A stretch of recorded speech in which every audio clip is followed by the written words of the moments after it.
അപ്പോൾ നമ്മൾ ഗാറ്റ്വിക്ക് എയർപോർട്ടിലാണ്. ഞങ്ങൾ എത്തിയ സമയം നല്ല ക്രൗഡഡ് ആയതുകൊണ്ട് ഒരു 2 മണിക്കൂർ ഞങ്ങൾ പോസ്റ്റായി. പിന്നെ അവിടുന്ന് പുറത്തിറങ്ങി കഴിഞ്ഞ് കഴിഞ്ഞാൽ നമുക്ക് സൗത്ത് ടെർമിനലിലേക്കുള്ള ഫ്രീ ഷട്ടിൽ സർവീസുണ്ട്.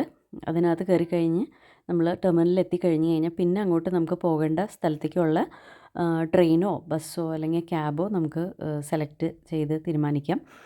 ഞങ്ങൾക്ക് പോകേണ്ട സ്ഥലം വിൻചെസ്റ്ററാണ്. അവിടേക്ക് ഡയറക്റ്റ് ട്രെയിനോ ബസ്സോ ഉണ്ടായിരുന്നില്ല. അപ്പോൾ പിന്നെ ഞങ്ങളുടെ കയ്യിലൊരു 4-5 സൂട്ട് കേസ് ഉണ്ടായതുകൊണ്ട് 2 ട്രെയിൻ മാറി കയറുക അല്ലെങ്കിൽ 2 ബസ് മാറി കയറുകയൊക്കെ ഇച്ചിരി ബുദ്ധിമുട്ടായതുകൊണ്ട് ഞങ്ങൾ ക്യാബാണ് എടുത്തത്. ഇച്ചിരി എക്സ്പെൻസീവാണ്. ബട്ട് നമ്മൾ അധികം ലഗേജൊന്നും ഇല്ലെങ്കിൽ നമുക്ക് ട്രെയിനോ അല്ലെങ്കിൽ ബസ് എടുക്കുന്നതാണ് ബെറ്റർ. ഞങ്ങളുടെ ഡ്രൈവർ ഒരു മൊറോക്കനാണ്. ആളിവിടെ വന്നിട്ട് ഒത്തിരി വർഷമായി. അപ്പോൾ ആൾ പോകുന്ന വഴി മുഴുവൻ വിശേഷങ്ങൾ പറയുമായിരുന്നു. ഇപ്പോൾ ഞങ്ങൾ വിൻചെസ്റ്ററിലേക്ക് നിയർ ചെയ്തുകൊണ്ടിരിക്കുകയാണ്. വളരെ ക്വയറ്റ് ആൻഡ് കാമായ ഒരു സിറ്റിയാണ്.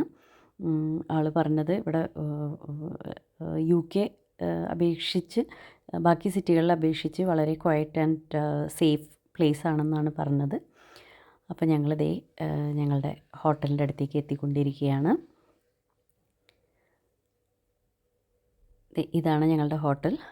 മെർക്യൂർ ഹോട്ടൽ എന്നാണ് ഈ ഹോട്ടലിൻ്റെ പേര്. ഇത് അത്യാവശ്യം പഴയ ഹോട്ടലാണ്. ഭയങ്കര ക്വയറ്റായ ഒരു സ്ട്രീറ്റിലാണ്. പഴയ ഹോട്ടൽ എന്ന് എടുത്ത് പറയാൻ കാരണം ഇവിടെ ലിഫ്റ്റൊന്നും ഉണ്ടായിരുന്നില്ല. അപ്പോൾ ഞങ്ങൾ ഇച്ചിരി ബുദ്ധിമുട്ടി മുകളിലേക്ക് കയറാൻ. അപ്പോൾ ഇതാണ് നമ്മുടെ ഹോട്ടലിൻ്റെ ഉള്ളിലേക്ക് നമ്മൾ കയറുകയാണ്.